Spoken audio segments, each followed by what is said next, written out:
ताकद, कॅरेक्टर, चारित्र्य हे सगळ्यात महत्वाचं आहे. पैसे देऊन लोक चरित्र लिहून घेतात, पैसे देऊन चारित्र्य नाही मिळत कधी लोकांना. ते पुढचं the purpose of life is to develop character. फार महत्वाची गोष्ट आहे. शेवटी आयुष्य असतं, क्षणभंगूर असतं, एक लोकल चाललेली असते, आपण लटकायचं, आपलं स्टेशन आलं की उतरून जायचं, असला प्रकार आहे. पण तेवढ्या ह्याच्यात you have to develop your character, हे फार महत्त्वाची गोष्ट आहे. त्या शिवचरित्रातनं, शेवटी शिवचरित्रातनं शिकायचं काय? मग नुसतंच आपलं इथं स्मारक कुठं करायचं ह्याच्यावरनं 5 वर्ष काढत बसायचं, तिथं काही नाही. त्याचा काय उपयोग येतो? की पुतळे उभे करून काय मिळणार आहे, पुतळे काढून तरी काय मिळणार आहे? सगळे शेवटी असं आहे, मनात असतं सगळं ते. आणि जोपर्यंत आपण कष्ट करत नाही, मेहनत करत नाही, एखाद्या गोष्टीचा पुरावा करत नाही, तोपर्यंत आपल्याला जमणार. त्याच्यासाठी कॅरेक्टर लागते सगळ्यात महत्त्वाचं. हे आहे organisation and empowerment, management of forts आणि अष्टप्रधान मंडळ. काय केले महाराजांनी बघू. हे सगळे मला किल्ल्यांचे फोटो आहेत ना, ते उद्धव ठाकरेंनी दिलेले आहेत. मी मॉरिशसला गेलो होतो भाषणाला, त्यावेळेला त्यांनी मला जाताना एक मोठी हे दिली होती सीडी.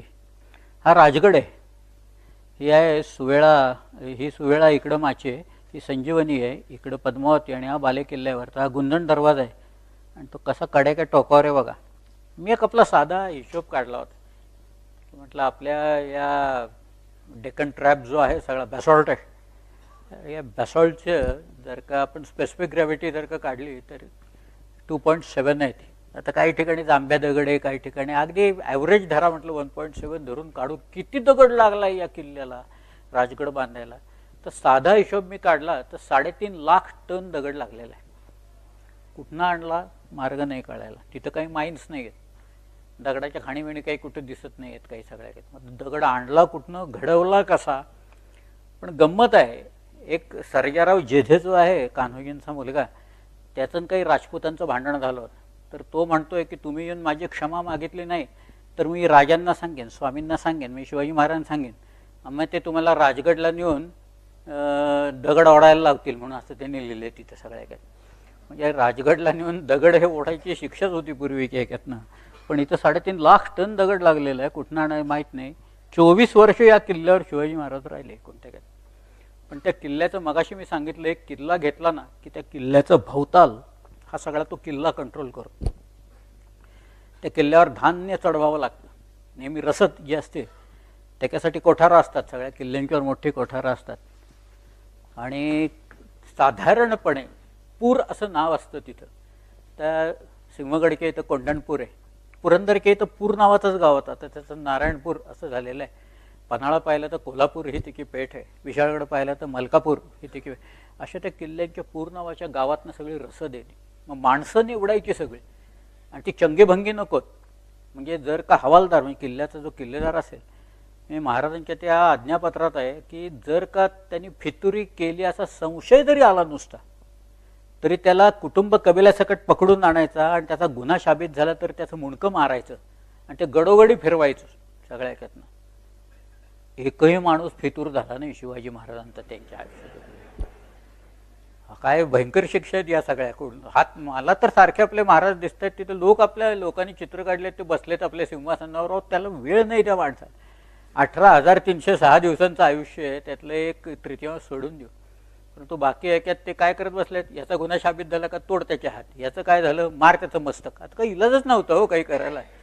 पण त्याच्याशिवाय राज्य चालवणार कसं? शिक्षा तुम्ही जर का दिली नाहीत, लॉज आहेत, जस्टिस आहे, अंमलात आणायला पाहिजे ना. पण सगळ्या ह्याच्यातनं इथं तोच प्रकार नाही आपल्याकडं. ते काय मला एक सांगा, शिवचरित्र खरंच कोणी वाचलं असताना आपल्या लोकांना ते, आणि दिल्लीला विशेषतः लोकांना शिकवलं जर का असतं, तर दिल्लीत जे आत्ता नुकतं प्रकरण झालं ते झालं असतं का? मला सांगा.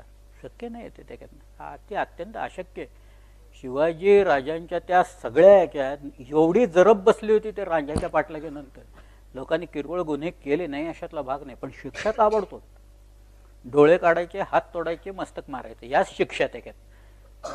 त्याच्या खरी जरब निर्माण होत नाही. दरारा जो असतो, कर्र आणि फर, कर्रोफर म्हणतात, ते कर्रोफर निर्माण होत नाही त्याच्यात. या किल्ल्याची मॅनेजमेंट खूप अवघड असते सगळ्यात. आधी किल्ल्यावर जाणं अवघड, मग ते सगळे ते मॅनेजमेंट कशी काय असेल तुम्ही बघा, कल्पना करा. 260 किल्ले आणि एक नाही, दोन नाही, या सगळ्या त्याची सगळ्याची पूर्ण मॅनेजमेंट करायची, पण ती त्यांनी करून दाखवली. आहे फार महत्त्वाची गोष्ट आहे.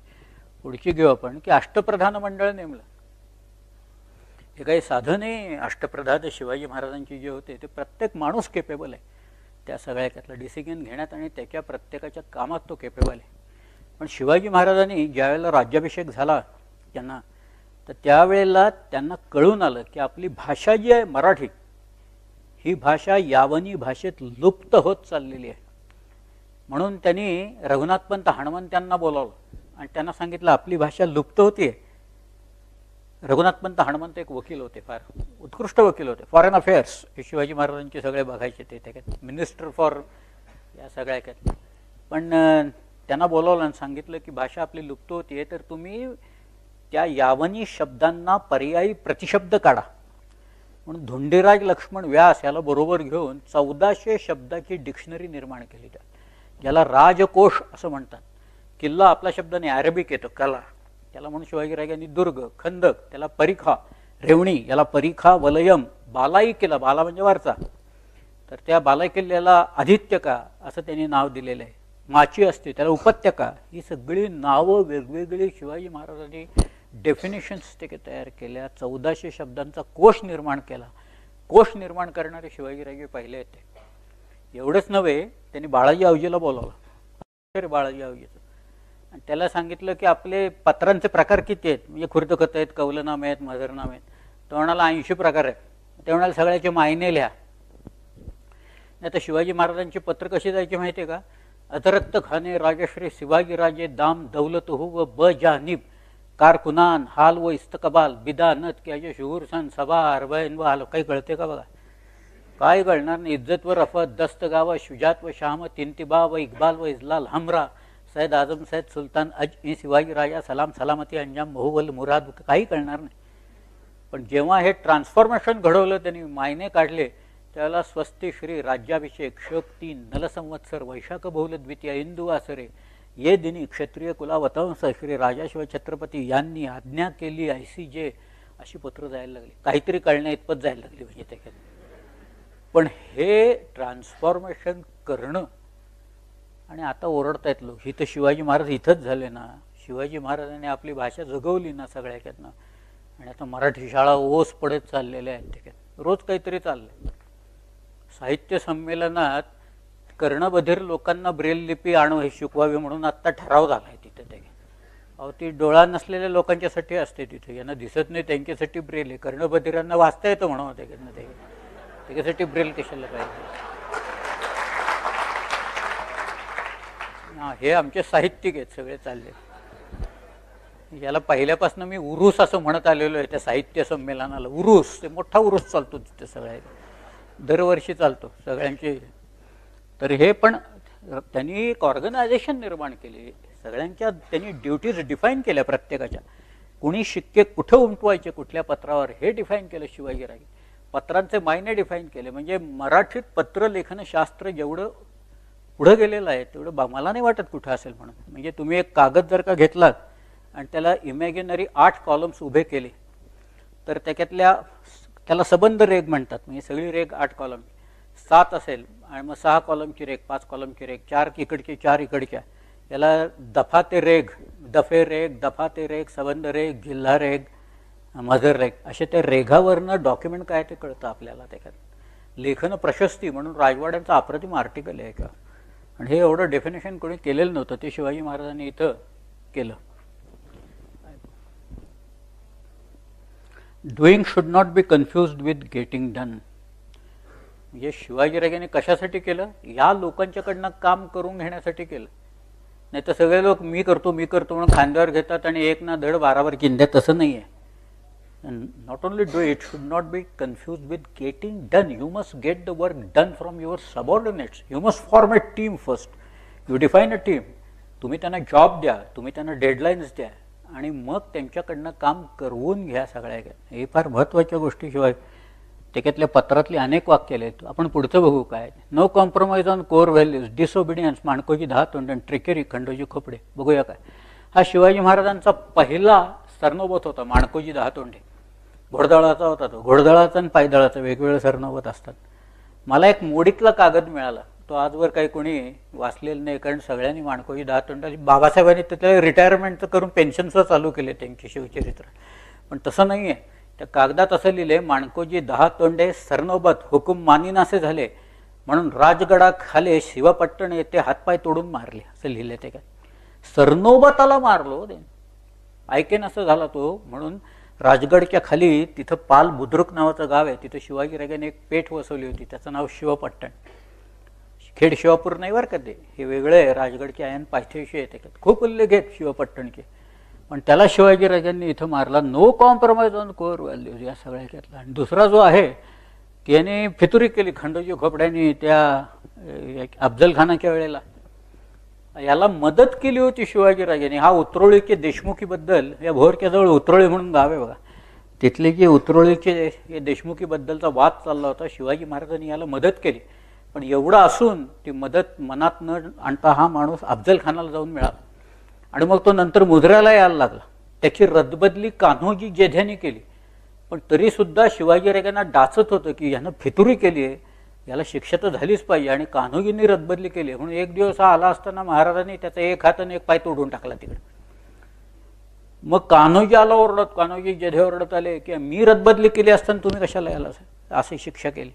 तर शिवाजीराजे म्हणाले, याचा गुन्हा तर मस्तक मारायचाच आहे, पण तुम्ही रद्दबदली केली म्हणून एका हाताने एका पायावर सोडून दिला याला म्हणते. पण नाहीतर त्याला शिक्षा खरं म्हणजे मृत्यूदंड ही एकच शिक्षा त्याला होती. पण त्यांनी या सगळ्या नैतिक मूल्यांवर शिवाजी महाराजांनी कोर व्हॅल्यूज आहेत त्या सगळ्या. शेवटी आपल्या व्हॅल्यूज कशा असतात, आपल्याकडे क्वालिटीज कशा असतात, आपण त्या क्वालिटीज डेव्हलप कशा करायच्या, आपल्याच व्हॅल्यूची जाणीव आपल्याला होणं हे अत्यंत महत्त्वाचं असतं सगळ्या. की ही who is firm in values mould the world to himself. Swarajya एक छोटंसं, एक राज्य, एक छोटंसं जग शिवाजी महाराजांनी त्यांच्यासाठी निर्माण केलं. ते पण का केलं त्यांनी, तर he was firm in values. या ज्या शिक्षाभिक्षा आहेत सगळ्या, की स्वतःच्या एकूण वागणुकीतनं एक आदर्श निर्माण करायचा हे शिवाजीराजांनी. आणि इतक्या लोकांनी कौतुक केले, त्यावेळेच्या कॉन्टेम्पररी फ्रेंच लोकांनी केले, पोर्चुगीजांनी केलेलं आहे त्यांचं. त्याच्यानंतर अनेक वेगवेगळे जे प्रवासी आले त्यांनी त्यांच्या कानावर पडलेली माहिती. शिवाजी महाराजांच्यावर पोर्तुगीजमधलं चरित्र 1699 मध्ये लिहिलं गेलं आणि 1730 मध्ये पोर्तुगालमध्ये प्रसिद्ध झालं. कॉस्मी द गार्द यांनी ते लिहिलेलं चरित्र होतं सगळ्या. एकार्डी and redemption, ultimate sacrifice of Deshpande आणि रामजी पांगेरा. बघूया काय ते. का बाजीप्रभूंनी आपले प्राण दिले, मुरारबाजीनं दिले, तानाजी मालुसऱ्यांनी दिले, बाजी पासलकरांनी दिले, अनेक लोक गेले त्याच्यात. का गेले? शिवाजी राजांनी एक भावना या सर्वांच्या मनात निर्माण करून ठेवलेली होती की आपण स्वराज्याच्या कामासाठी खर्ची पडलो तर शिवाजी राजा आपल्या कुटुंबाला वाऱ्यावर सोडणार नाहीत, ही ती भावना आहे सगळ्या. ही फार अत्यंत महत्त्वाची भावना शिवाजी राजांनी निर्माण केली आणि म्हणून हे सगळे लोक गेले. ते नाही तर काही आमिष नव्हती, ह्यांना काही नव्हती, पण कोणत्याही प्रलोभनाला बळी पडले नाहीत. त्याला मुरारबाजी देशपांड्याला तर दलीर खान सांगत होता तिथं, तुला कौल देतो, तू ये मनसबदारी देतो. तो म्हणाला शिवाजीराजांचा मी माणूस आहे, मला तुझा कौल नको. त्याच्यात एक रामाजी पांगेरा आहे, आपण येईलच तो नंतर त्याच्यातनं. पण ही सगळी मंडळी जी आहेत, हा रामाजी पांगेरा एक छोटासा किल्ला आहे, या कणेरा नावाचा किल्ला आहे. ही सातमाळा रांग आहे ना, म्हणजे तुम्ही आपल्याकडं सह्याद्री जो पसरलेला आहे ठीक आहे, आडव्याच्या सगळ्या रांगा आहेत. सह्याद्री असा समांतर आहे समुद्राला, पण आडव्याच्या रांगा आहेत. वरती डोलबारी रांग आहे, मग शैलबारी आहे, मग डोलबारी आहे, मग अजंठा सातमाळा आहे.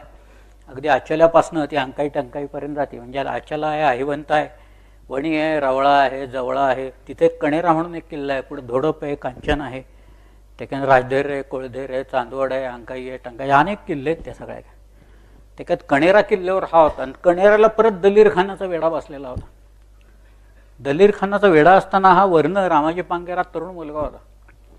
हा म्हणाला निदान करावायचं, आपले सोबती असतील ते उभे राहणे. तो म्हणाला चालून जायचं त्यांच्यावर, काय व्हायचं ते होईल. 600 मावळा उभा राहिला सरासरा आणि सगळे वर्ण आले दलीर खानावर तुटून पडले. दलीर खानाची अंगोली एकदा त्या पुरंदरच्या इथं तोंडात गेली होती, परत ती गेली इथं कणेऱ्याच्या इथं. पण या लढाईत हा रामाजी पांगेरा मारला गेला. त्याचं शव घेऊन लोक वर गेले, कारण शिवाजी महाराजांनी नंतर त्याच्या घरी जाऊन त्याच्या आईचं सांत्वन केलेलं आहे. एक उदाहरण सांगतो मी. कर्नाटकातले लोक शिवाजीराजे दक्षिण दिग्विजयाला चाललेले असताना इथं कोप्पळ नावाचं गाव आहे बघा. त्या कोप्पळचा जो किल्ला आहे तिथं अब्दुल रहीम खान मियाना आणि हुसेन खान मियाना असे दोघं भाऊ तिथले जनतेला त्रास देत होते.